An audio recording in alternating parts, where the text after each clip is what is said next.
மகா பெரியவரை பற்றி நிறைய விஷயங்களை நாம் பேசியிருக்கிறோம்.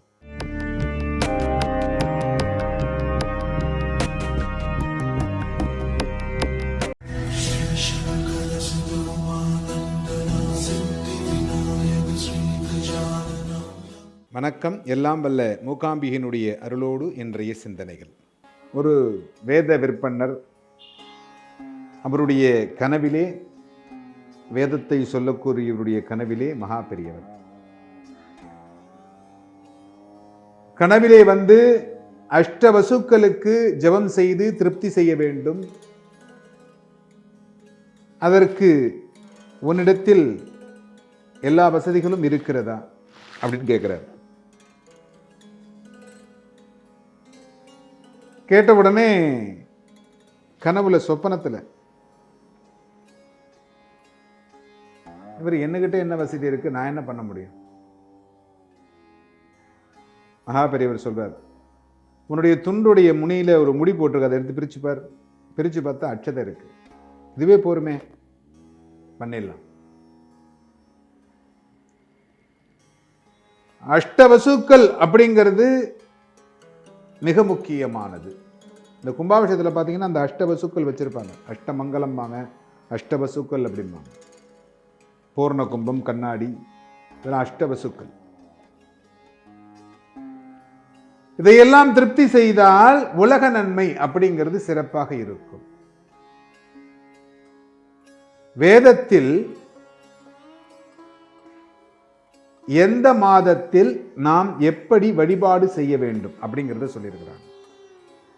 இந்த மாதிரி மகா பெரியவர் மகான்கள் எல்லாம் உலகத்திற்கு ஒரு சில நல்ல நேரங்கள் வரும்பொழுது நல்லது நடக்கும், கெட்ட நேரம் வரும்பொழுது அதற்கு பரிகாரமாக இது போன்ற நிகழ்வுகளை அந்த வேத மந்திரங்களோடு அவர்கள் செய்வார்கள், உலக நன்மைக்காக.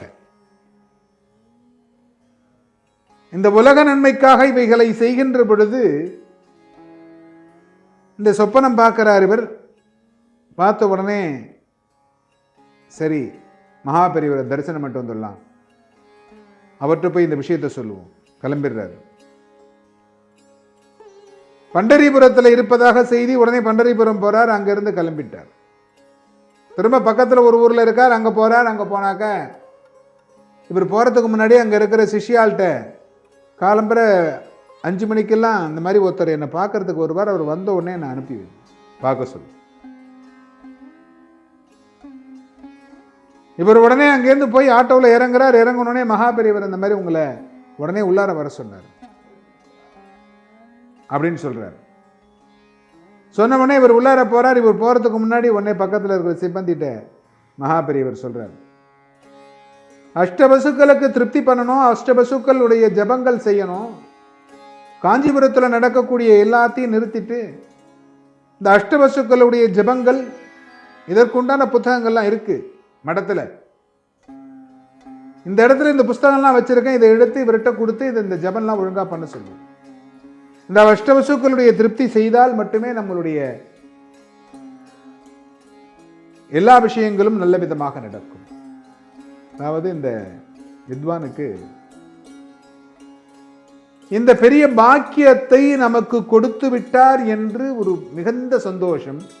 நாம் கனவில் கண்டதை இப்பில் நேரே பார்க்கிறோம் இல்லையா? இது ரொம்ப முக்கியம் இல்லையா? ஏன்னா வாழுகின்ற காலத்தில் நாம் வாழ்ந்தோம் என்பதே பெருமை.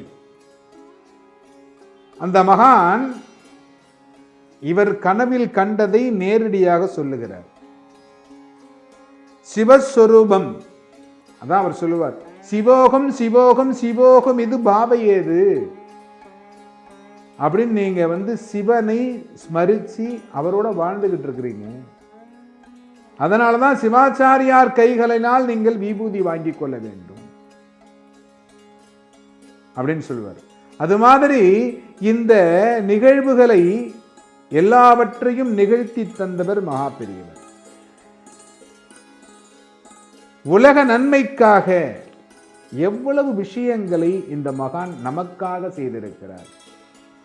நம்மளுடைய சந்ததிகளுக்காக, நமக்கு பின்னால் வரும் சந்ததிகளுக்காக நமக்காக நிறைய விஷயங்களையும் அவர் எழுதிய புத்தகங்களையும் நமக்காக தந்திருக்கிறார்.